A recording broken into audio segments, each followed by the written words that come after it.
Playlist Party with your host, Joe Travers.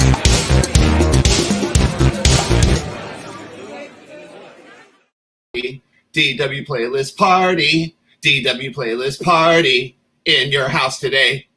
What's happening, people? It's Joe Travers here, coming to you live from my cheesy little apartment in North Hollywood, California. And you are watching the DW Playlist Party. And I'm super excited to be here today. I got 5 minutes into the very first Playlist Party episode that 𝗧𝗥𝗦𝗥𝗦 did, and I immediately got on my laptop and emailed my buddy John Good at DW, and I said, John, I have to do this show. How can we make this happen? And he was so cool.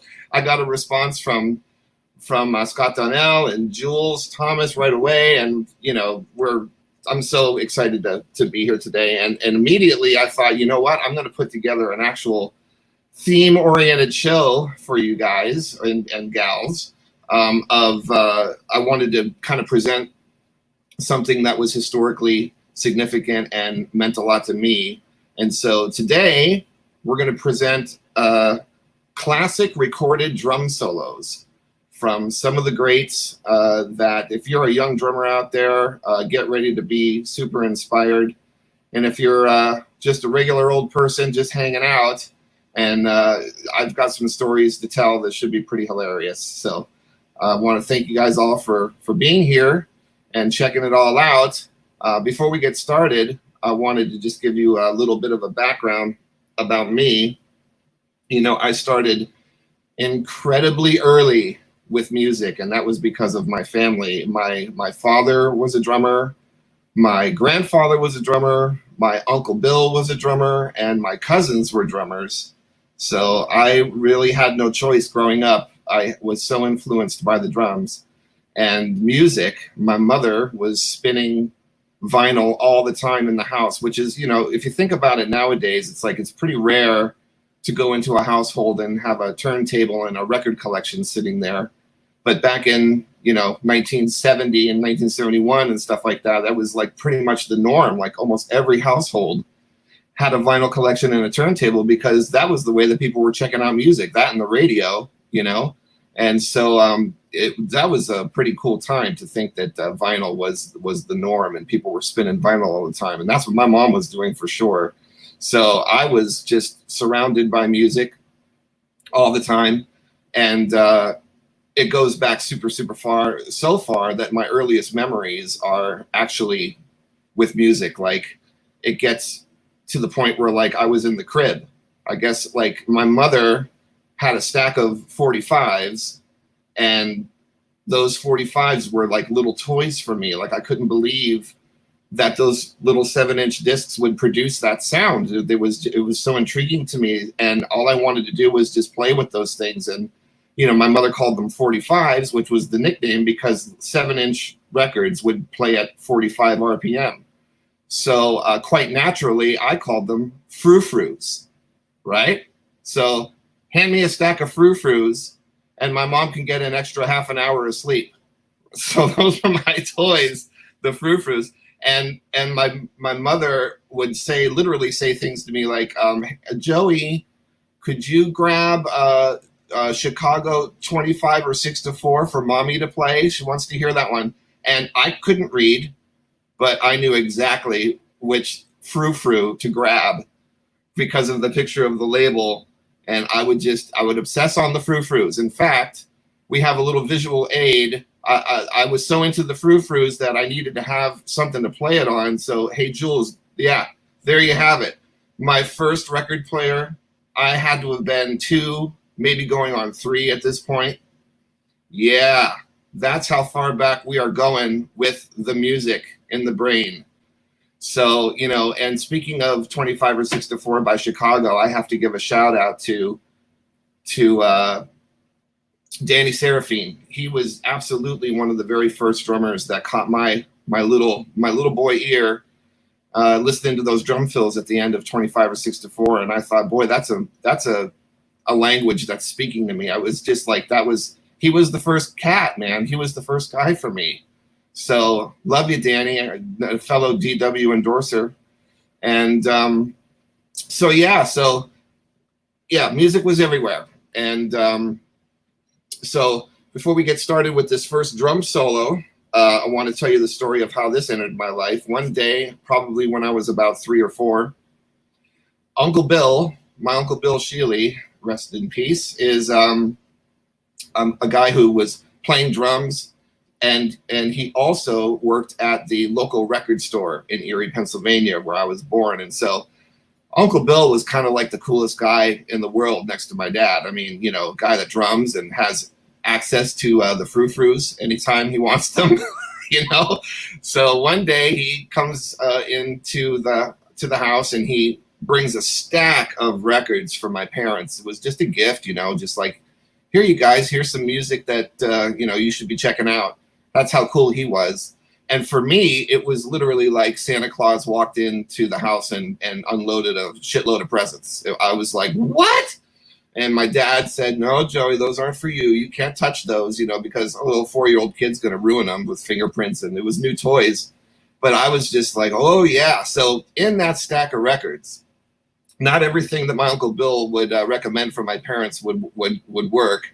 And one of them didn't work, but it sure works for me. And it ended up being this album, Grand Funk Railroad's live album from 1970. And I'll tell you, I took this record and I stole it from the parents. First time I heard it, there was something about this record, man.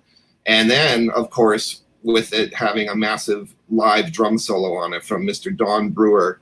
This was the first drum solo that I heard on a live album that just infatuated me. Like I played it almost every single day. I was so into it. It was like literally a drum lesson for me at that age, obviously, you know, because he's just so great. So I'd like to share that with you now. Now, some of these the drum solos today are pretty long, so we don't want to play the entire thing. So this one's just going to be an excerpt. This is Mr. Don Brewer from the Grand Funk Railroad live album, Hit It, Jules.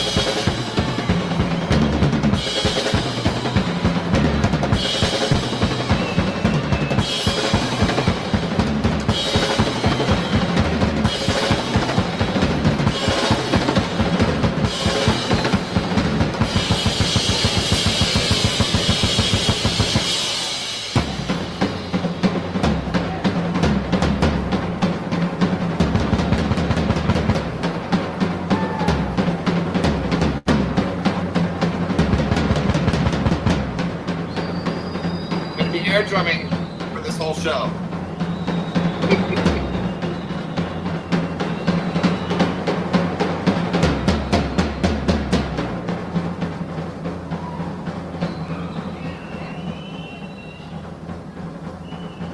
Yeah.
Don Brewer, you guys.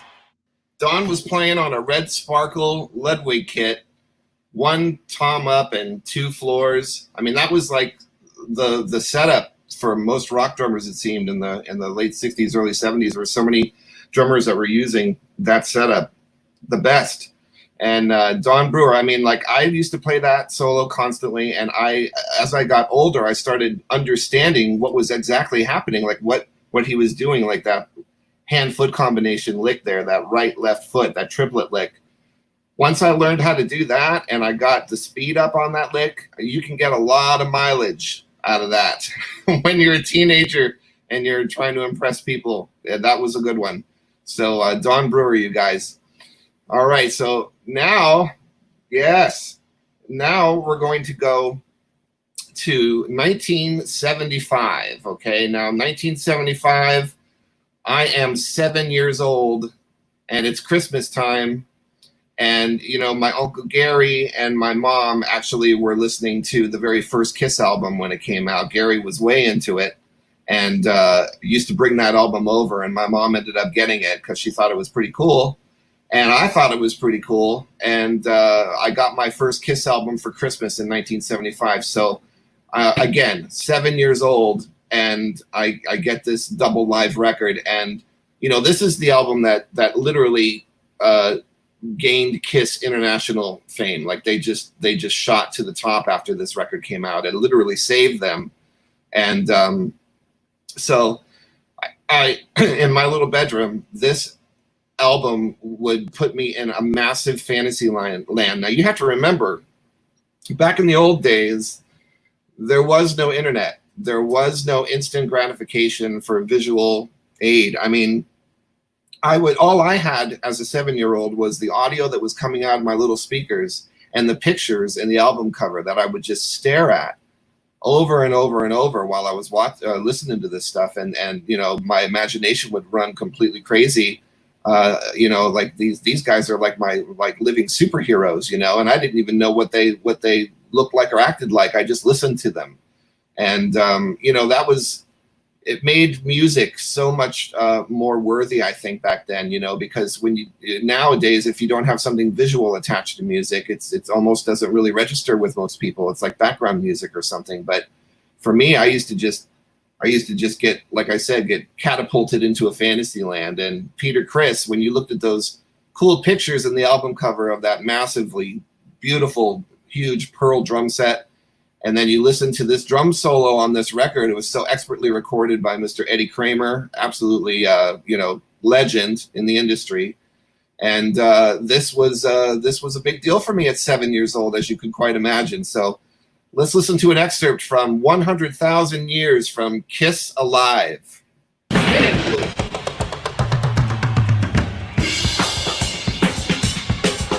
Dig the phasing, man. Oh, yeah.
Peter Criss, man, those single-headed concert toms were so popular back then. Everybody was using that, and that was a great drum sound right there. And yeah, when you're 7 years old and you're hearing that stuff for the first time, it's like you can get pretty damn excited. And they were like my favorite band at that time. They just were it. I was so into Kiss, it was crazy.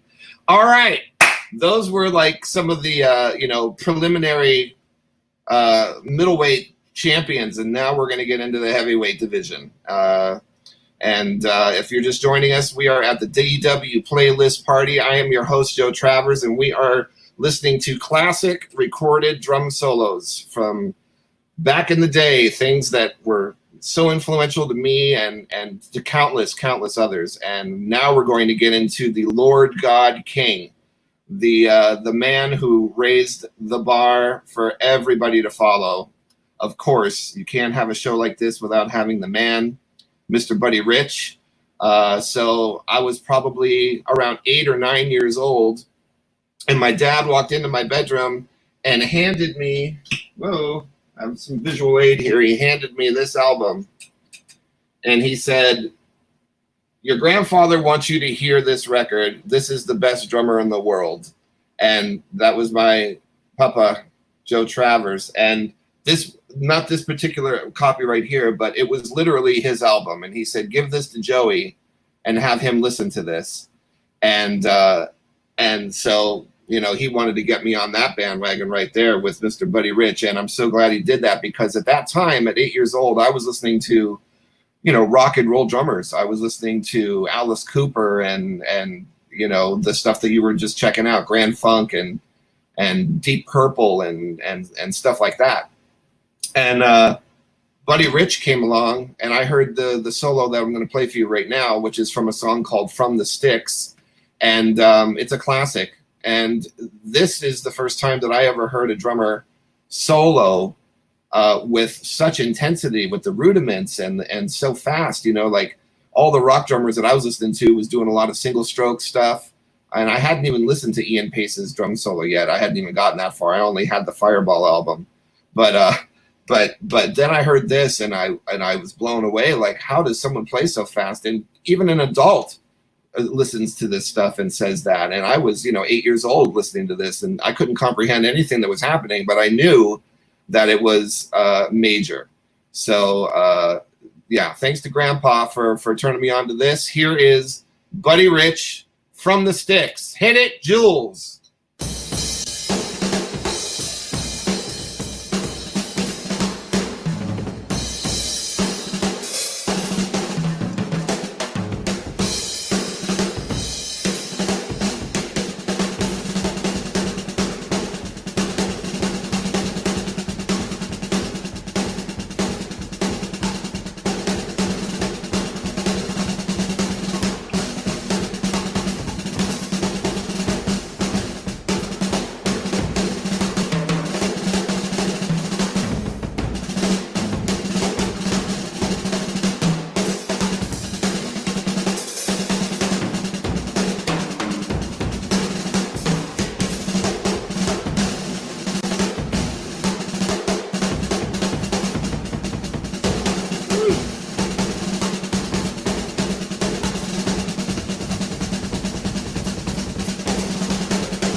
Yep.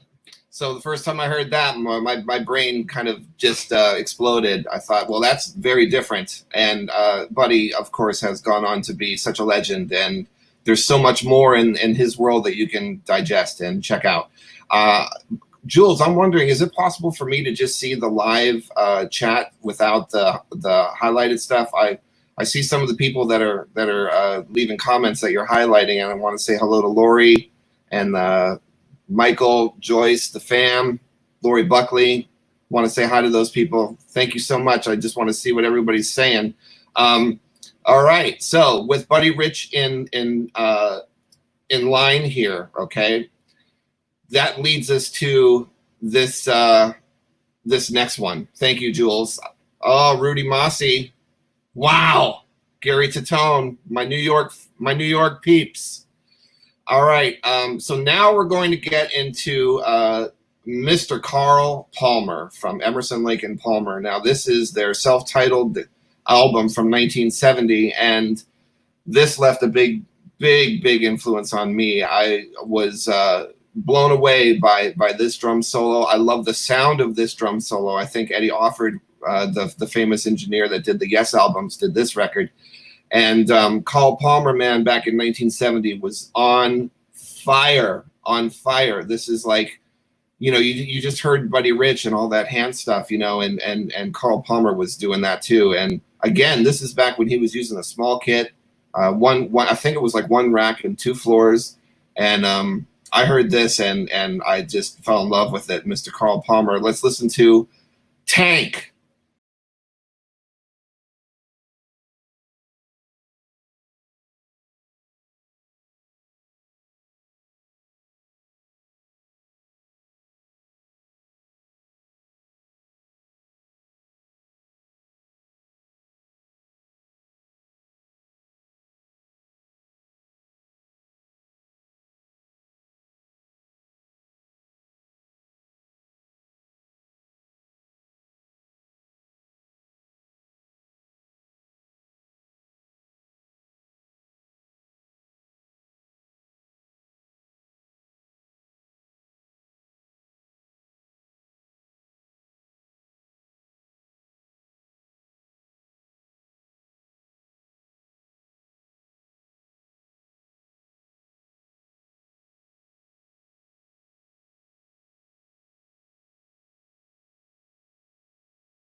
It's unbelievable stuff. Man, I'm seeing these comments and I'm seeing the people in here. Hello, Brenda. Hello, Scott Parker. Hello, Mark Bonilla. You know, Mark Bonilla and I was so fortunate to do the Keith Emerson tribute show. Well, I was so fortunate to play with Keith Emerson anyway, thanks to Mark Bonilla. But, you know, I got to play Tank. I got to play that for a tribute concert that we did after Keith Emerson passed away. And I'll never forget when I was done. You know, I got off the drums because it was, you know, I was one of many drummers that played that day. And when I got off the kit, Greg Bissonette, one of the best drummers in the world, comes up to me and says, "Joe, that was amazing. Vinnie Colaiuta was standing right next to me and watched the whole thing from right next to me." And I was like, oh, God. That was the total Scooby-Doo Zoinks moment. Zoinks! Couldn't believe it. So, yeah. Love you all out there. Hello, Brian Brodeur. Hello, Mom. And yeah, it's great to have you guys with me. Thanks for, and Jennifer, Germana, what's happening in Philadelphia?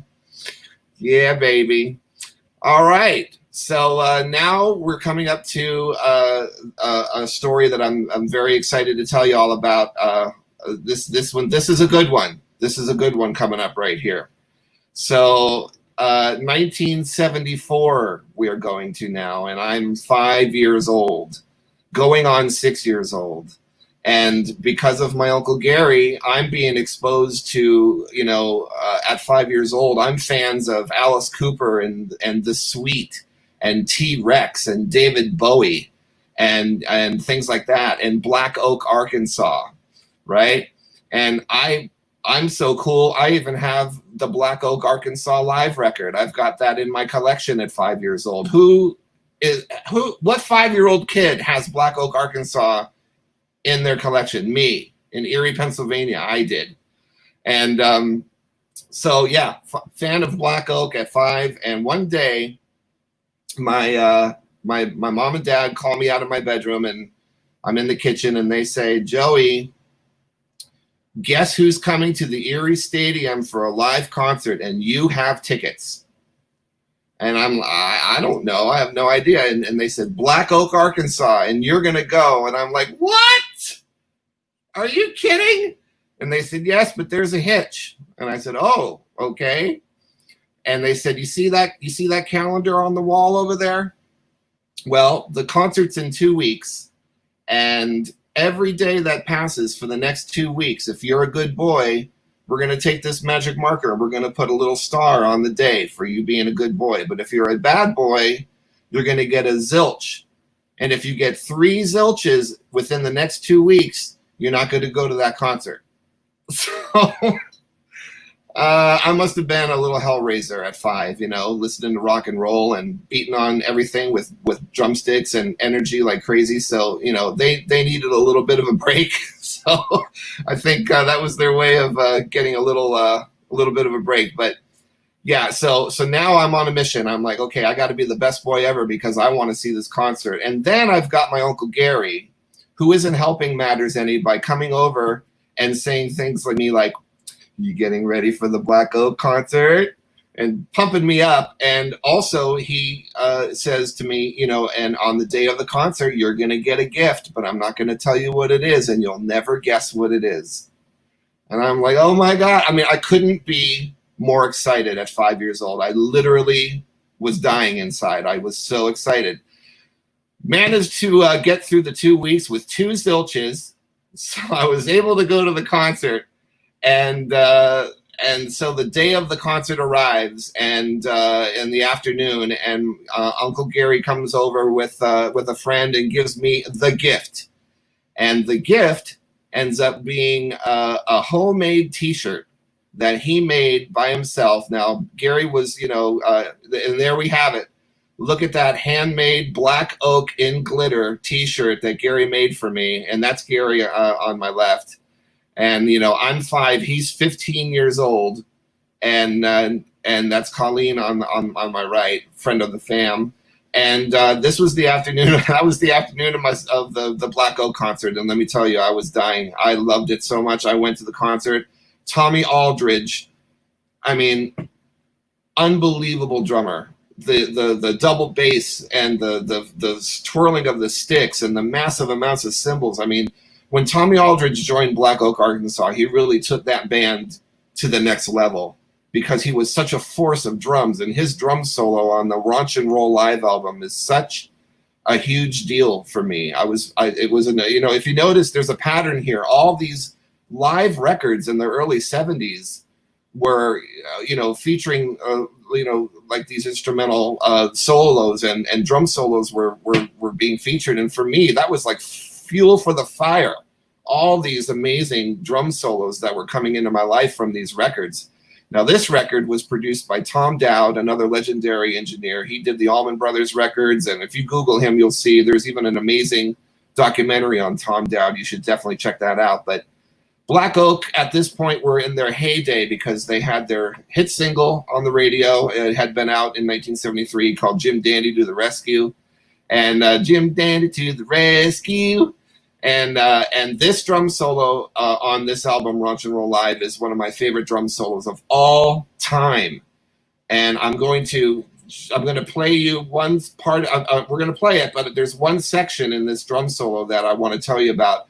The bass drum licks that he's doing is going so fast that it literally sounds like a machine gun going off, like Tommy Aldridge. Here we go, ladies and gentlemen, Mr. Tommy Aldridge. Hit it, Jules.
Playing with his hands, ladies and gentlemen.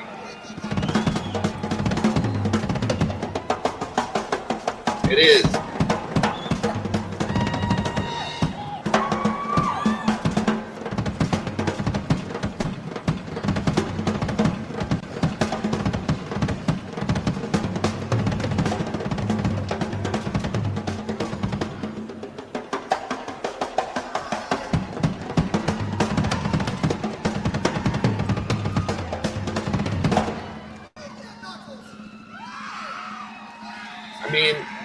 What's amazing about this is that I hadn't heard John Bonham yet, so this was the only drummer that I knew that played with his hands.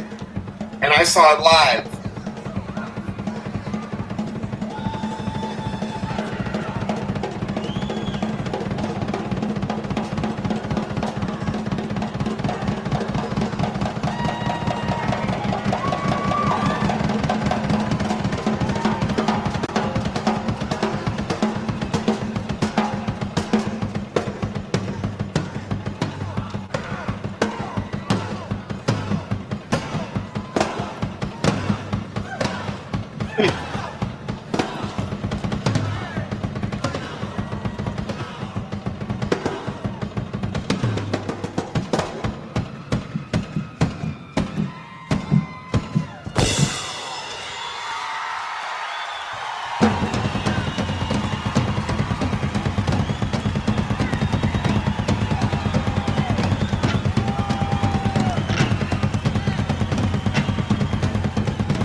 Yes.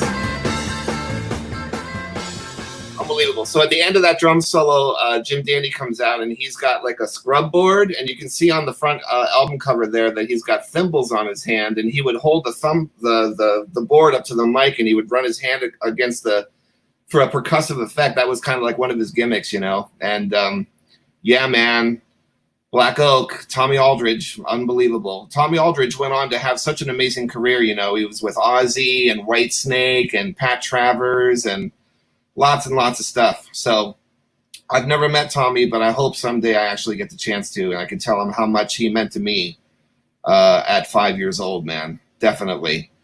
All right, so we're at the halfway point. It's 10:39 a.m. I think I'm just starting to get my mojo on. All right, it's taken me this long. But I'm so happy to see everybody with me. And for those of you that might be watching this on a replay on the DW YouTube channel or at dwdrums.com, how's it going? We are sharing some classic recorded drum solos, some amazing contributions from drum artists from the day and the now. And we are now going to get into a drummer that we just can't avoid when putting together a show like this. You know, all these rock and roll drummers that we've been listening to outside of Buddy Rich, they had amazing things going on. But I got to tell you that when it comes to talking about the professor on the drum kit, we go into another world. Hello, Lori. Hello, Mom. Thanks. I'm winging it here. But Rush and Neil Peart. This is an all-time legend right here. We lost him earlier this year. It was a big loss, and you know, it's funny. I love to talk to Rush hardcore people, hardcore fans, and I always like to ask them the question, like, what's your favorite drum solo, All the World's a Stage or Exit Stage Left? And it's really funny that people say Exit Stage Left almost every single time. They just love that drum solo, and I totally get it, because you know, Neil was he was evolving. You see, Neil was more of a composer on the drum kit. He had so much chops and stuff, but he always approached stuff from a composer standpoint. There were always really like these drum parts and these sections, and his drum solo had evolved by 1981. But there's something about this drum solo from All the World's a Stage that just does it for me.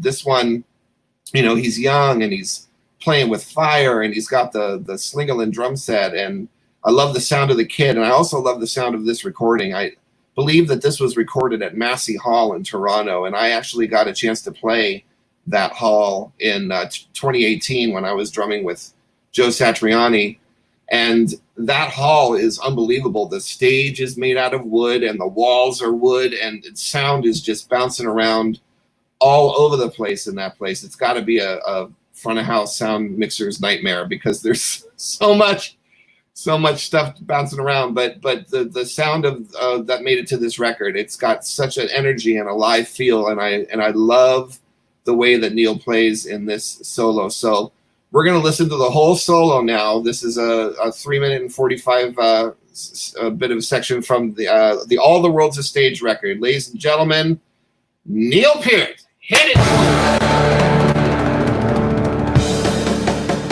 Gentlemen, the professor on the drum kit.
Yes, Neil Peart, man, that's why he's a legend.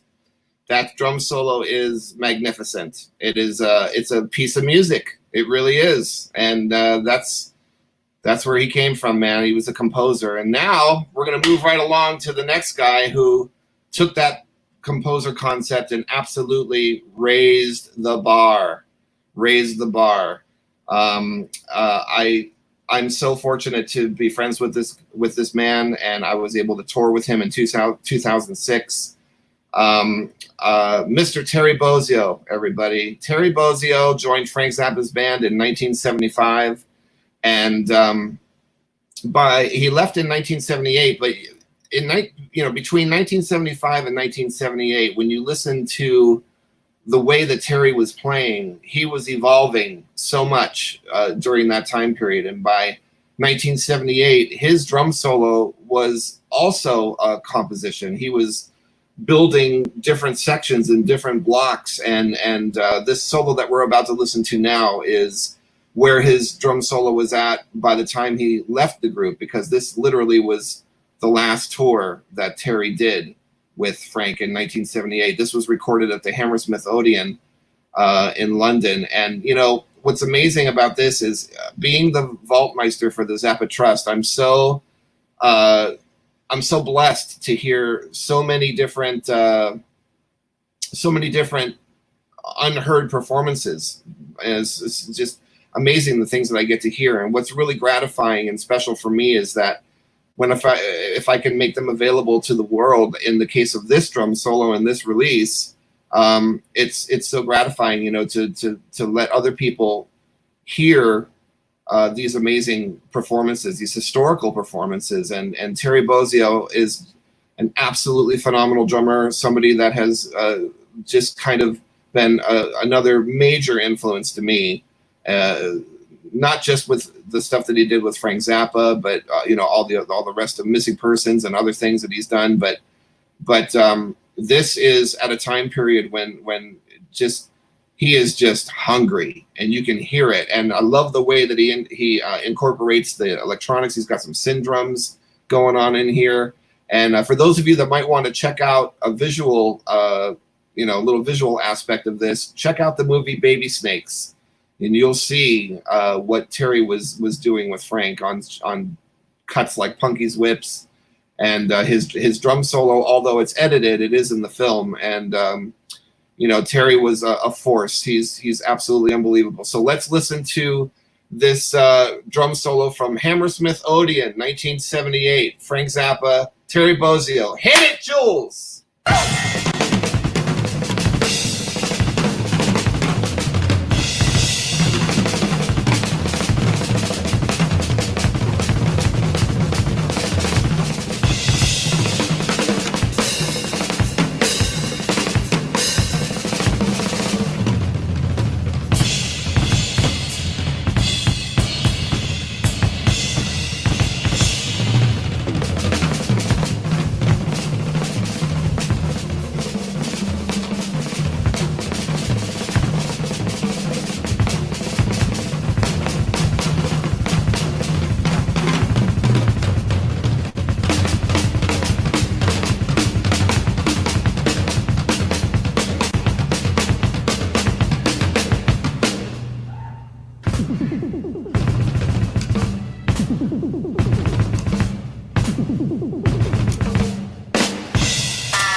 Terry Bozzio, man, another double bass maniac. I love it. I love it. I love the man, too. Love you, Terry. Thank you so much for everything you've done for music and for the drum community. And you're the man. You're the man. So after Terry left the band in 1978, who could possibly fill his shoes? Well, that's what 𝗧𝗥𝗔𝗩𝗘𝗥𝗦 was wondering. 𝗧𝗥𝗔𝗩𝗘𝗥𝗦 is a world-famous engineer, mix and recording engineer, and he was working with Frank Zappa at the time. And I got this story from Joe. One of 𝗧𝗥𝗔𝗩𝗘𝗥𝗦's first live recording jobs ever in his career was to be the engineer who documented and recorded the Halloween 1978 run of Frank Zappa at the Palladium. And that's about 60 reels of 2-inch 24-track tape. And so Frank went up to Joe on probably the first day of rehearsal at the Palladium, sound check or something, and Joe said, "Whoa, that drum set doesn't look familiar." And he said, "Yeah, I have a new drummer." And Joe said, "Really? Oh my God, who could possibly take Terry's place?" Like he was like, "Oh my God, this is not going to be good." And he said that he saw this guy on stage in sweatpants and tape in the middle of his glasses, and he looked like a drum roadie. But then he sat down on the kit and started playing, and Joe was like, "What?" And that man ended up being Vinnie Colaiuta, the man, Mr. Vinnie Colaiuta. Vinnie is an absolute alien on the drums and a constant inspiration for me. I just love his playing so much. I don't know what I would do without Vinnie's contribution in this world. I would not be the player that I am today without him. And this drum solo that we're going to listen to now is yet another one taken from the vault that I found. And this is a record that I produced with Gail Zappa. And this is a live album from Buffalo, New York. And Vinnie is we'll get into details after the solo because we're running out of time here. We're getting close to the hour mark. So, ladies and gentlemen, Vinnie Colaiuta with Frank Zappa. Hit it, Jules!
time, Vinnie was playing a double bass Sonar drum set, and that didn't last real long. It didn't last long that he played Sonar, and it didn't last long that he used double bass. I'm not even sure if he used double bass with any other act. Obviously a double pedal for sure, but double bass, I'm not sure. And it's of my opinion that Vinnie's, unbelievable career that Vinnie Colaiuta's had. And for me, I think that his most inspired playing in his career was when he was with Frank Zappa, and also when he was playing with John Patitucci in the early 90s, like 1990. That, I'll tell you, it's unbelievable what Vinnie Colaiuta is capable of. His rhythmic sensibilities and polyrhythms, and it's just again a constant inspiration for me and for so many others, and couldn't have a show like this without him. All right, so you are watching the DW Playlist Party. I'm your host, Joe Travers. We got one more classic recorded drum solo to play you. And before we do, I just wanted to say hello to everybody in the chat that's with me today. It's so great that you were here to support this. I'm so excited. And if you're watching this on the repeat on the DW YouTube channel or on dwdrums.com, I hope that if you're a young drummer and you're watching this stuff, that you're as inspired as I've been throughout my life, listening to these amazing performances by the drummers that made it possible for us today to do what we do. Absolutely, these are the guys. These are the legends. So the next one here. Let me just tell you, I came into Led Zeppelin late because I wasn't exposed to it as early on as I probably should have, because nobody in my family was really listening to Led Zeppelin. And it wasn't until I had heard Whole Lotta Love and I had heard Stairway to Heaven, but I was into Kiss, man. I was into all this stuff that you heard today. But in Erie, Pennsylvania, at the Mill Creek Mall, they started showing midnight movies. And that was really cool because, I got an opportunity to see things on the big screen, like Pink Floyd's The Wall or Rocky Horror Picture Show. Hello, John Polito. Thank you so much for being here. Hope you enjoyed this. And like AC/DC, Let There Be Rock. I mean, these movies were playing in a small town of Erie, PA at midnight. And then one night they showed Led Zeppelin's Song Remains the Same. And me and a couple different friends from high school, I was probably in 9th grade. So this would have been like early 80s, probably 83, something like that. And I went to this movie, first of all, not realizing how long it was, which didn't bother me because it changed my life. When I saw John Bonham play on that screen in Erie, Pennsylvania, I was a completely transformed person. Like, I just said to myself, I want to sound like that. I want to play like that. I want to learn to do whatever he's doing, because that's what touched my heart and touched my soul. John Bonham, when people ask me who's your favorite drummer, my stock response is always John Bonham and all of Frank Zappa's drummers, because these were the drummers that really were in my soul for so long and still are. There's so many amazing drum solos from John Bonham that you can see. If you don't have it, you should absolutely get the Led Zeppelin DVD, which has an amazing drum solo from the Royal Albert Hall in 1970. And also I recommend How the West Was Won, which is a 3 CD live set that was released. And that drum solo is unedited and mixed by Kevin Shirley, and it sounds absolutely amazing. But we're going to listen now to an excerpt from the Moby Dick Led Zeppelin Song Remains the Same solo that changed my life. And again, this is another solo recorded by Mr. Eddie Kramer. He was recording the greats, and he's a legend himself. And this is a testament to how amazing Mr. John Bonham is, was, will always be Jules, hit it.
With the hands, people. Playing with the hands.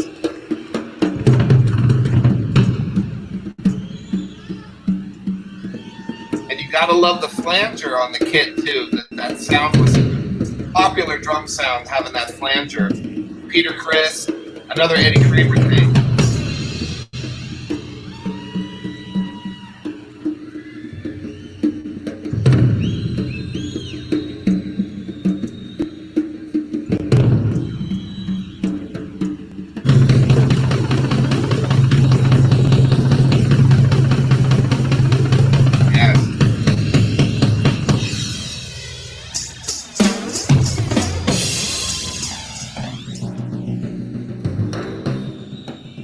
John Bonham working in the kettle drum, the timpani in his setup, which is definitely cool.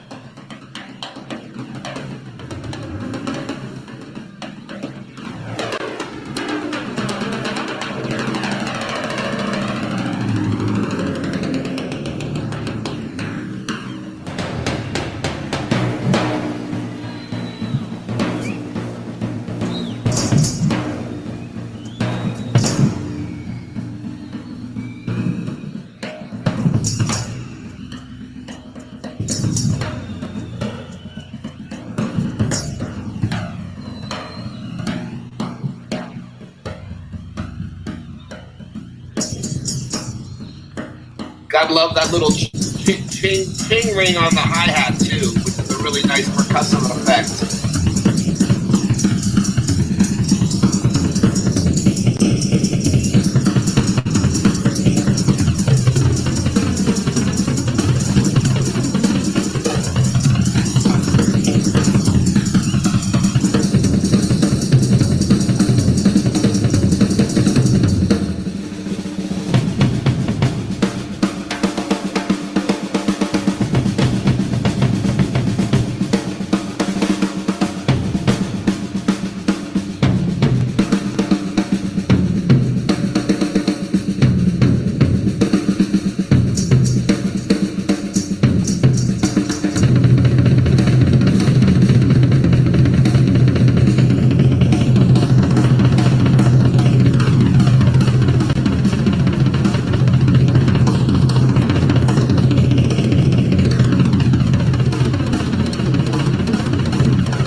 Well, you can't go anywhere from there. That's just the shit right there. And all my secrets are out now. Everybody knows where I stole everything from. And there's just so many great drummers, and I'm so glad I had this opportunity today to share this stuff with you all. And thank you to everybody that was with me live here today. Really appreciate it. And I want to thank DW so much for letting me do this today. I think we broke the record. We went about an hour 10. This might be the longest one. I hope I didn't make anybody upset. But again, if you want to check out a little bit more of things that I've been doing lately, I started a YouTube channel and I've been posting some things and I've been having a little bit of fun with some. I'm not a big social media person. I don't have Facebook, Instagram, or Snapchat, but I do recently have a YouTube channel. So if you want to check out some things that I'm a part of and things that I enjoy, you can check out JT Media Content. And you'll be able to we'll be able to see this again if you go to the DW Drum Network. You'll be able to check out this and all the past episodes of the DW Playlist Party. And you can also check out their YouTube channel. They have all that stuff posted there. And again, thank you, Jules. Thank you, Scott. Thank you, John Good. Thank you, everybody. The next show. I mean, how appropriate is it to listen to the man, and then the next show is going to be Mr. Jason Bonham, another great drummer. I loved his solo band, Bonham, in the late 80s, early 90s. I loved Jason's. I still love Jason's playing. I never met him, but he's another great drummer. And so thank you, everybody. Thank you so much.